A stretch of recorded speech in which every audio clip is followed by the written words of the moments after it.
This channel does not promote any violent, harmful, or illegal activities. All content provided by this channel is meant for an educational purpose only. একই দিনে উত্তর ও দক্ষিণ দিনাজপুরে ভোটের প্রচারে প্রধানমন্ত্রী। আজ বালুরঘাট ও রায়গঞ্জে জোড়া সভা নরেন্দ্র মোদীর। বালুরঘাটে প্রথম সভা করবেন প্রধানমন্ত্রী, বিকেলে রায়গঞ্জে সভা করবেন নরেন্দ্র মোদী। এই মুহূর্তে নিঃসন্দেহে দীপ অত্যন্ত গুরুত্বপূর্ণ এবং আমরা যেটাকে বলে থাকি হাই ভোল্টেজ এই সভা।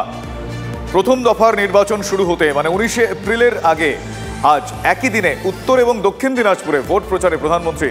আজ বালুরঘাটে এবং রায়গঞ্জে জোড়া সভা নরেন্দ্র মোদীর। বালুরঘাটে প্রথম সভা করবেন আজকে প্রধানমন্ত্রী নরেন্দ্র মোদী। তার আগে সেখানকার ছবিটা কি তুলে ধরবেন আমার সহকর্মী রূপক। প্রধানমন্ত্রী আসার আগে সভাস্থলে বা জেলাতে উন্মাদনার ছবিটা কেমন? দেখো, আজ দুপুর 2:30টার সময় বালুরঘাটের এই রেল স্টেশন মাঠে কিন্তু প্রধানমন্ত্রী নরেন্দ্র মোদীর চপার নামার কথা রয়েছে। এদিকে দুপুর 2:30টার সময় প্রধানমন্ত্রী আসার কথা থাকলেও কিন্তু এখন থেকেই এই বালুরঘাটের রেল স্টেশন সংলগ্ন যে জনসভা মঞ্চ রয়েছে সেখানে কিন্তু দলীয় কর্মী সমর্থক থেকে ভলেন্টিয়ার এবং পুলিশ কর্মীরা আসতে শুরু করে দিয়েছে। এখন থেকে ভিড় উপচে পড়ছে এই সভা মঞ্চে। বিজেপি রাজ্য সভাপতি সুকান্ত মজুমদার তথা এখানকার প্রার্থী সুকান্ত মজুমদার তিনি বলেছেন গতকালই যে দুপুর 12টার মধ্যেই যে সভা মঞ্চ রয়েছে তা কিন্তু কণায় ভর্তি হয়ে যাবে। দুপুর 12টার পর কিন্তু 3 ধার জায়গা থাকবে না এই সভামঞ্চ এলাকায়। সেটা কিন্তু আমরা প্রত্যক্ষ দেখতে পাচ্ছি। এখন যেভাবে ভিড় বাড়ছে, বেলা গড়াতে গড়াতে সেই ভিড় আরও বাড়বে। আমি একবার দেখাতে বলবো আমার সহকর্মীকে সেই ভিডিওটা, কতটা ভিড় দেখতে পাচ্ছে। চারদিকে পুলিশ কর্মী থেকে শুরু করে দলীয় কর্মী সমর্থক সকলে কিন্তু আসতে শুরু করেছে। চারদিকে যে সভামঞ্চ সাজানো হয়েছে দলীয় ফ্ল্যাগ ফেস্টুন দিয়ে পুরোটাই সাজানো হয়েছে। এই মুহূর্তে কিন্তু যে সাধারণ মানুষের কিন্তু জনসভা কিন্তু অনেক বাড়ছে। বিজেপি কর্মী সমর্থক নয়, কিন্তু সাধারণ মানুষ যারা প্রধানমন্ত্রীকে একবার দেখতে চাইছেন তারাও কিন্তু এই সভামঞ্চের দিকে এগিয়ে আসছে। অনেক ধন্যবাদ তোমাকে। তোমার মাধ্যমে টিভি9 বাংলার সমস্ত দর্শক যারা তারা দেখতে পেল যে প্রধানমন্ত্রী আসার আগে কেমন উন্মাদনা তোমার চেহারায়। ধন্যবাদ তোমাকে। একেবারেই তাই। অন্যদিকে পাখির চোখ উত্তরবঙ্গে এই কথা বলতেই হচ্ছে, তার কারণ আজ আবারও উত্তরবঙ্গে ভোট প্রচারে মুখ্যমন্ত্রী এবং এই সময় দাঁড়িয়ে তার এই ভোট প্রচার নিঃসন্দেহে গুরুত্বপূর্ণ। তার কারণ জলপাইগুড়িতে আজ সভা করবেন মমতা বন্দ্যোপাধ্যায়, শিলিগুড়িতেও পদযাত্রা করবেন তৃণমূল সুপ্রিমো, অন্যদিকে কোচবিহারে জনসভা করবেন তৃণমূল সেনাপতি অভিষেক বন্দ্যোপাধ্যায়। আমি ইন ডিটেল জানবো আজকে কি কি পরিকল্পনা রয়েছে, এখনো পর্যন্ত কি কি জানা যাচ্ছে আমার সহকর্মী প্রসেনজিতের কাছ থেকে। প্রসেনজিৎ, প্রস্তুতি পর্বের ছবিটা জানতে চাইবো আজ কোথায় কোথায় কি কি কর্মসূচি রয়েছে। একদম, দেখো, যখন 2 দিনাজপুরে মোদি ঝড় আছড়ে পড়বে ঠিক তখনই প্রচারের আলোয় থাকবেন মুখ্যমন্ত্রী মমতা বন্দ্যোপাধ্যায়। জলপাইগুড়ি জেলায় তার সভা রয়েছে। সেই সভার পর শিলিগুড়ি এসে রামনবমীর আগে আজ বিকেলে এয়ারভিউ মোড় থেকে ভেনাস মোড় অব্দি পদযাত্রা করবেন। সেখান থেকে তিনি সম্প্রীতির বার্তা দেবেন। একই সঙ্গে দার্জিলিং আসনে দলের প্রার্থীর সমর্থনে প্রচার করবেন। অর্থাৎ রাজ্য রাজনীতিতে দুটো বিরোধী দল এবং 2 দলের শীর্ষ নেতৃত্বের প্রচার আরও একবার উত্তরবঙ্গে কার্যত মেগা ক্যাম্পেইন, যাকে ঘিরে রাজনীতির পারদ চরমে। শুভজিৎ, নিঃসন্দেহে এই মুহূর্তে রাজনীতির পারদ যে চরমে সে কথা বলার অপেক্ষা রাখে না দীপ। তার কারণ আজ যে সমস্ত হেভিওয়েট যেটাকে আমরা বলে থাকি মেগা প্রচার রয়েছে সেদিকে অবশ্যই আমাদের নজর রয়েছে, কারণ ভোটের সব খবর সবার আগে শুধুমাত্র টিভি9 বাংলাতেই।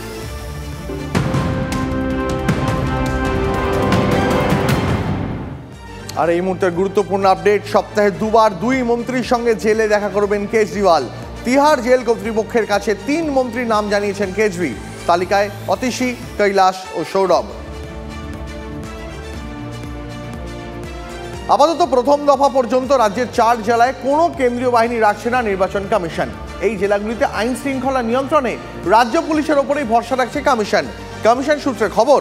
আপাতত প্রথম দফার ভোটের আগে পশ্চিম মেদিনীপুর, ঝাড়গ্রাম, বাঁকুড়া ও পুরুলিয়া এই 4 জেলায় কোনো কেন্দ্রীয় বাহিনী রাখা হচ্ছে না। আরও বিস্তারিত জানবো সহকর্মী শ্রাবন্তী সাহার কাছ থেকে। শ্রাবন্তী, এই 4 জেলায় কেন্দ্রীয় বাহিনী না রাখার যে সিদ্ধান্ত কমিশন নিয়েছে তা সেফ তো, মানে নিরাপদ তো? ভোটের জন্য আইন শৃঙ্খলা পরিস্থিতিতে কোনো অবনতি হবে না তো?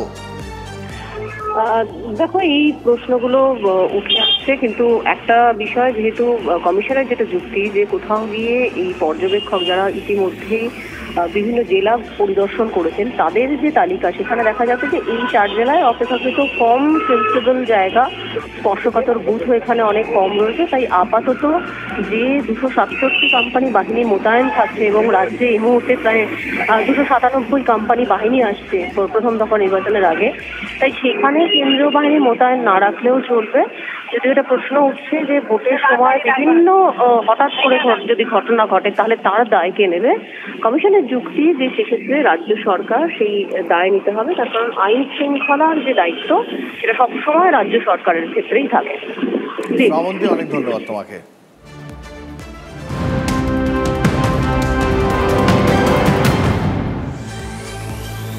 এই মুহূর্তে আরো একটা গুরুত্বপূর্ণ আপডেট। ভোটবঙ্গে আবারও তাজা বোমা উদ্ধার। 1 ব্যাগ তাজা সকেট বোমা উদ্ধার হয়েছে মুর্শিদাবাদের সাগরপাড়ায়। চক্ররাম প্রসাদ এলাকায় ফাঁকা মাঠে সকেট বোমাগুলো উদ্ধার হয়।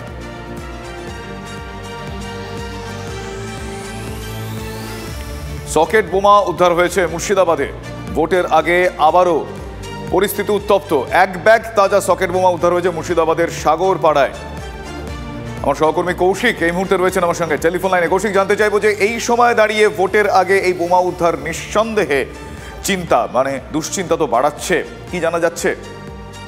দেখো, এখানে কিন্তু ফাঁকা মাঠের মধ্যে এই বোমাগুলি ছোড়ার মধ্যে একটি ব্যাগের মধ্যে কিন্তু মজুত করা ছিল এবং এই ব্যাগের মধ্যে যে মজুত করে কোথাও নিয়ে যাওয়ার উদ্দেশ্যে রাখা ছিল এটা কিন্তু পরিষ্কার, কারণ রাত্রের মধ্যে হয়তো বানানোর পর এগুলো নিয়ে যাওয়া হয় এবং এইগুলো কিন্তু ভোটে হিংসা ছড়ানোর জন্য এইগুলি রাখা হয়েছে। মূলত এই সাগরপাড়া এলাকা যদি পঞ্চায়েত ভোটে দেখো যে পাশেই যে রানীনগর, সেখানে কিন্তু সব থেকে বেশি হিংসার ছবি দেখা গিয়েছিল এবং মৃত্যুর মতো ঘটনাও ঘটেছিল।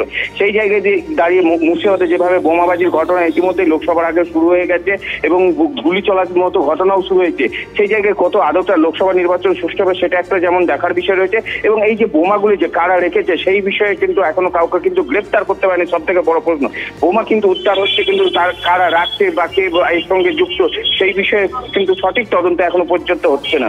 শুভজিৎ, ধন্যবাদ কৌশিক। আমি বিজেপির লোক, আমি বিজেপির কথা বলবো, বিজেপি এলে সুন্দর বাংলা উপহার দেবে, এটাই মোদির গ্যারান্টি। টিভি9 বাংলার মুখোমুখি হয়ে এমনটাই বললেন অভিনেতা মিঠুন চক্রবর্তী। মিঠুনদা, টিভি9 বাংলায় স্বাগত। কি বুঝছেন, কত আসন বাংলায়? দেখুন, এগুলো আমি বলি না আর বলা ঠিকও নয়, পাবলিকের ওপর ছেড়ে দিন, এটা পাবলিক ডিসাইড করবে। দেশে কত আসন? আমরা তো এক্সপেক্ট করবো 400-র বেশি, কারণ তারপর 400-র বেশি হলেই তো আবার গুড নিউজ আসবে না। কিন্তু দিদি তো কনফিডেন্ট যে বিজেপি দেশে এবং রাজ্যে ভালো ফল করবে না। ভালো, তাহলে ওনার কথাই ঠিক হোক। কেমন সাড়া পাচ্ছেন? দুর্ধর্ষ। একজন দুজনকে বিরোধী পক্ষ একজন দুজনের অপোজিশনের কথা বলবে, সেটা খুব স্বাভাবিক। আমার একটাই কথা, আমার পশ্চিমবাংলার ভোটারদের, স্পেশালি যারা ইয়াং, এইবারে যারা নতুন ভোটার রয়েছে, কে তোমাদের ভবিষ্যৎ তোমরা কারোর হাতে ছেড়ো না, নিজে ডিসাইড করো, বিজেপির সাথে যুক্ত হও, বিজেপিকে ভোট করো। বিজেপি এলে একটা আমরা সুন্দর বাংলা প্রদান করব, এটাই মোদি গ্যারান্টি। 2024-এ অভিজিৎ গাঙ্গুলিকে নিয়ে এসে চমক দিল বিজেপি। মিঠুন চক্রবর্তী নামও তো থাকতে পারতো, অন্তত মিঠুনের ফ্যানেরা খুব উৎসাহিত। এই প্রার্থী তালিকায় ভোটে দেখা যেতে পারত। আমাকে এই জন্য ভেবেছেন আমি বিজেপি জয়েন করি যে প্রার্থী তালিকায় এমপি হবো? মানুষ তো যায়, মানুষ চাইলে কি হবে, এই একটাই সিট এমপি হবো। দেবকে নিয়ে আপনার সঙ্গে খুব একটা ভালো সম্পর্ক। দেব এবারেও নির্বাচনে লড়ছেন, হিরণও লড়ছেন, প্রচারে যাবেন হিরণের হয়ে? নিশ্চয়ই যাবো, নিশ্চয়ই যাবো। আমি বিজেপির কথা বলবো, কারণ আমি বিজেপির লোক। আর মিঠুন চক্রবর্তীকে লাউডাকা সাপ বলে পাল্টা কটাক্ষ কুণাল ঘোষের। সারদা থেকে টাকা নেওয়ার প্রসঙ্গ তুলো মিঠুনকে খোঁচা কুণালের। মিঠুন চক্রবর্তী তিনি বিশিষ্ট অভিনেতা, তিনি বেসিক্যালি একজন ওই লাউডাকা সাপ টাইপের উনি একজন অভিনেতা। সবুজ পাহাড়ের মধ্যে হাতি করিডোরের মধ্যে কনস্ট্রাকশন করিয়েছেন, সেই ব্যক্তি, তার নাম কি? সারদা থেকে কে টাকা নিয়েছিলেন? যতদিন রাজ্য সরকারের হাতে তদন্ত ছিল, শ্যামল সেন কমিশন ছিল, কে টাকা ফেরাননি? সিবিআই ইডি হাতে যাওয়ার পর কে ছুটে গিয়ে টাকা ফিরিয়েছেন? মিঠুন চক্রবর্তীর বিরুদ্ধে দুর্নীতির অভিযোগ আছে, ওকে গলায় কলার দিয়ে আঙুল তুলে বিজেপি এখানে ঘেউ ঘেউ করতে পাঠিয়েছে।